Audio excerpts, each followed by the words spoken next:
Hi, I'm attachment specialist Adam Lane Smith, and today I'm presenting the top 5 ways you can have better sex. Because face it, all of us want that. And I've got all 5 of them written down on a note card because my memory's not perfect. So today, let's start with number 1. Emotional intimacy and communication. Now this is one that a lot of people miss, and most people say, what's emotional intimacy? And I'm about to tell you, because the female sex drive after about 1 year of a relationship is driven almost completely by emotional intimacy. If you don't have it, you're not having sex. Now, I'm going to assume that most people watching this video are probably trying to figure out how to have better sex in a long-term committed relationship. Because if you're jumping in and out of bed with multiple fun partners in the early stages of a relationship, you're probably not too worried about having great sex. You're just worried about having sex. If you're in a long-term relationship, you need to make the sex better. So, emotional intimacy is your key. What is emotional intimacy? We'll talk about that in context, mostly the female sex drive. It helps with men too. But female sex drive primarily, 10,000 years ago, 20,000 years ago, the entire expanse of the human history up until the Neolithic period, 10,000 years ago, million years, more than a million years of human evolution, primed women to give birth. That's what sex was for. If you were going to have sex, you were probably going to get pregnant because we didn't have condoms for most of our history. We didn't have birth control. We didn't have much of anything. You were probably going to get pregnant. So your brain, would want to focus on men who would stay with you and who would have good connections with you, who weren't just going to get up and leave when they see the next young woman walk by. Emotional intimacy is building trust between the partners that relationship is going to not only continue, but be good for any kids who come along and be good for both partners. It's an ongoing sharing of thoughts, feelings, care, solving problems together, building security that your relationship is going to last. Now that looks like husbands sharing their feelings, and not in the bad way. Most husbands, when they hear that, say, that sounds terrible. She doesn't want to see me cry. And you're right. She doesn't want to see you just sit around crying about problems, sobbing uncontrollably like a child. She doesn't want to see emotional reactivity where you've just lost it. She wants to know that you have feelings. She wants to know that you're a human being who has connectability for her and for her children that may or may not be happening. That's a relationship. Again, 10,000 years ago, they were going to happen. It wasn't a choice. You have to plan around biology. Biology doesn't plan around you. So men, what I encourage is finding out what problems you are facing in your life, sharing them with her. Say, hey, I just want to tell you something that's frustrating me. Just listen for a minute. Share what's frustrating you. Share the solution you already have thought of, and then ask her for any feedback on it. Don't say, should I do that, and make it her decision. Say, can you think of anything I've missed? Is there anything here that I'm missing? What this does is it sends a message to her, loud and clear, that you value her input, you respect her perspective, and that you're going to keep her around for a while because you need her for more than sex. You need her for her mind. This also helps as women age, because a 20-year-old woman is a lot hotter than a 70-year-old woman. She has every reason to hedge her bets to increase her value. A woman with good insights, care, all these other values is way, way more valuable to you as you grow together than the 20-year-old blonde who walks by 20 years from now and you leave her for... No, not going to happen. Build that and show her that you value her for more than that. Listen to her. These are really great clues that you are invested in her and in the relationship. You need to build that emotional intimacy. That is what separates partners who have sex once a year from partners who have sex 5 times a week at age 50. The sex doesn't have to disappear. It gets better and better and better if you invest in emotional intimacy and communication. That's key, and you have to build that. Attachment, huge for that. You cannot have emotional intimacy with broken attachment. Fix your attachment, start communicating about problems, start working together. That will build emotional intimacy. And that right off the bat amps up the female sex drive. That's like female Viagra. It's emotional intimacy. They can't make a pill for emotional intimacy, so they're not going to be able to make a successful female Viagra that will actually work. They just won't. Emotional intimacy is the key. That will help both of you. Number 1. So number 2, communicate during sex. This, and I've done other videos on how to connect him to you during sex. Communication during sex amps up the successfulness of enjoying it. Talk about it. Women during sex, they don't talk about what they want or want less or want more of, typically because they don't want to look pushy. They don't want to sound like a jerk. Some women fall into, when they're in long-term relationships, thinking, this is kind of for him. I'm just here to have fun with him. Communicating during sex creates often the opportunity for good stress. Let's solve a problem together. Hey, I need more of this. Give me more of this. And he'll go, yeah, and he'll do it. Give him problems to solve during sex. Go watch my other video about how to bond him to you. Vasopressin is huge. But if you're communicating during sex, you're both going to be getting what you want. That's a good thing. Communicate more and more. Hey, can you do this for me? Yeah, you do it. Then you say, hey, now can you do this for me? Yes, and you switch back and forth. Communicate during sex. Otherwise, it's just two silent people trying to figure out what the other person wants. Be communicative and work on it as a team, and it's way more fun. It just is. 2 people. Hey, go figure. Number 3, don't rush the foreplay. Now, this is cliche advice that people give to men, but there's a good reason for it. Number 1, the female sex drive doesn't work like a light switch. You don't just click it on and everything's great. It takes a little while to get into the mood, focus, and then properly lubricate all the moving parts. That's important. It's also important because the more foreplay you have before, the more a lot of those attentive behaviors will carry over into the act itself. Then it's not just rushing through to the end and you're just nothing but general contact. You're just looking at each other, making terrible eye contact during the whole thing, or just looking in different directions and forgetting you're even there.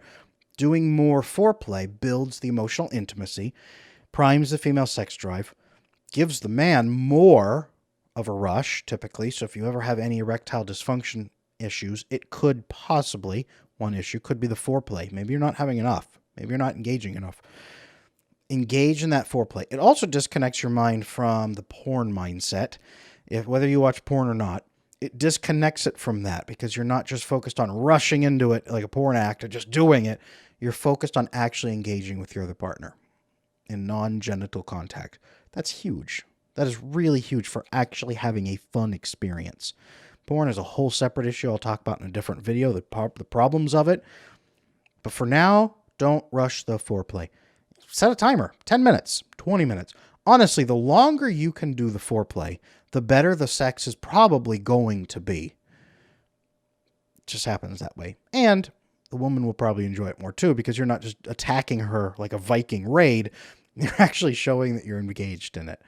That's great. And that kissing and stuff will go on probably during the act, which helps a lot, trust me. Number 4, pause during the act. Now, most people, once they reach the genital insertion point, rush through the end. It's almost a marathon. It's all right. We're at it. We've been doing all this foreplay. I'm bored. I need to get it done. Sometimes that happens if it's been a week or 2 weeks between contacts, conjugal visits, as they say. Don't rush through. Pause. Pause, especially for any men who have any concerns about how long you can go. Pause. So have sex and then pause. Maybe you just pause together and just kiss with no thrusting. Maybe you pause and pull out and kiss. Do other things. Have other fun. Don't make intercourse the only thing that happens. This forces you to disconnect and do that. It also forces you to stop and reassess and reconnect with the other person so you don't get wrapped into the tunnel focus of powering through to the end. For women, this also prevents you from making it all about him. Because if you're going to pause, and it's like, well, what are we going to do if we're pausing? Well, okay, we can do other fun things. Talk. Hey, go figure. Talking. Wow, talking during sex? No, who would do that? Well, partners who love each other. Partners who have, number 1, built emotional intimacy communication. Number 2, communicated during sex. Number 3, not rushing the foreplay. They add it into the piece and pausing. pausing. Do other things. Pause and do other things. Have fun. It should not be a rush through to the end. Not every time. Take your time. That's really what that's about. Take your time during sex and actually enjoy each other. Stop and communicate. You can even stop and say, how's it going for you so far? It does not have to sound like a business meeting. You don't have to issue actual written surveys. You can stop, start kissing, and say, how's it going for you? How you feeling? Where are you at? Great. Do that.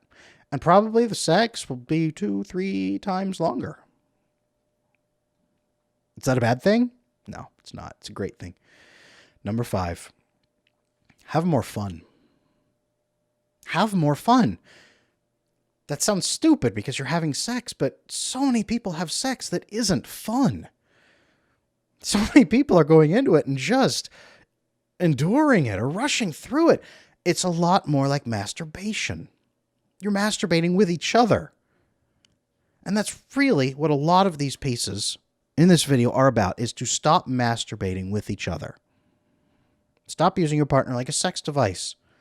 That is really what number 4 is about. So remember that you are connected to the other person and do something on purpose to connect to that other person. A lot of men who watch porn focus on body parts. They're focused on all the parts. I don't need to name them. You probably know what most of them are. But focusing on body parts disconnects you from the other person. You almost forget there's another person present. That's terrible. That's really terrible. You're not a bad person if that's you, but it's terrible because what a wasted opportunity to connect to your partner. Sex is an opportunity to vasopressin bond through light stress, oxytocin bond through orgasm, through fun. Sex is an opportunity to bond you and boost both of your hormones and both of your neurotransmitters so that you have a great day. Research actually indicates that women who have unprotected sex with a partner tend to have a better mood the next day. Now, there's probably many reasons for that. But you can do that. What if this one act, instead of 5 minutes, 20 minutes to have a great rest of the day? 20 minutes to reset your brain chemistry to be really happy and feel really loving towards your partner. A lot of times, after a week, the man starts to feel kind of grumpy toward his partner, and then they have really great sex, and then suddenly he wants to cook her breakfast in bed, he brings her flowers, he wants to give her a back rub. She is the greatest wife on earth because they just had sex. It's not because he's a simp. It's because the hormones are going. The hormones are going, and they feel good about each other. That's great. Do that. Have fun. So, tickle each other. You know, tickling people like you used to do when you were little. People used to tickle you, not like until they pee their pants, but, well, they won't be wearing pants, I suppose, but tickling, wrestling, pushing each other down, holding each other down, laughing, pulling the sheet up over both your heads like a tent, making a joke, having fun. Have fun with each other during sex. Many people are focused on maximizing their pleasure output like it's a porno or like they're masturbating. Have fun together. Sex should be a fun activity. Sex should be the ultimate team building activity. It should be fun. If it's not fun for both partners are going to know. And that sucks. Nobody wants to have unfun sex. You can just masturbate. And sex shouldn't be masturbation. Have fun. Find your partner's ticklish spot. When you pause, let's go through them. Build emotional intimacy way before sex. Start talking about those problems. Start talking about your day. Talk about things and actually listen to each other. Solve your problems. Fix your attachment. Do all of those things way in advance. Don't rush the foreplay. I should have skipped that one around. Don't rush the foreplay. Have fun foreplay. That's great. During sex, communicate. Hey, you do more of this. Do more of that. Then pause. And while you're pausing, find your partner's tickle spot and tickle them. You've had sex for 10, 15 minutes. Great. You're probably tired. Tickle them. They'll laugh. You'll laugh. Then they'll try to tickle you, and you'll roll around and wrestle, and sex will start to happen again. Do that. Doesn't that sound fun? Sex should be fun. Sex should be a unitive act that brings the two of you closer together every time you have it. That's what sex should be. If it's not that, you are missing an opportunity to connect. You're missing an opportunity to make your partner's day better, to make your day better, to bond you together. Would you rather be in a marriage where you bond closer together every day by having sex, or every other day by having sex over and over and over, bonding and bonding and bonding? Or do you want to be in a marriage where you are just masturbating with each other's bodies every few days or once a month, and you just get together and masturbate with each other real quick? That's a really missed opportunity.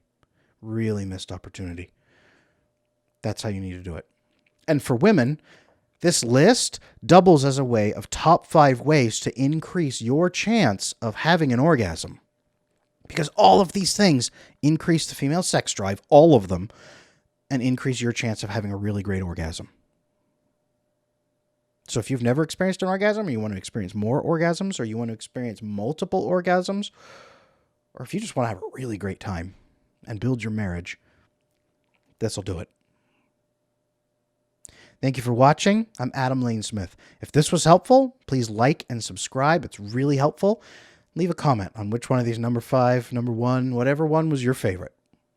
Thank you. Until next time.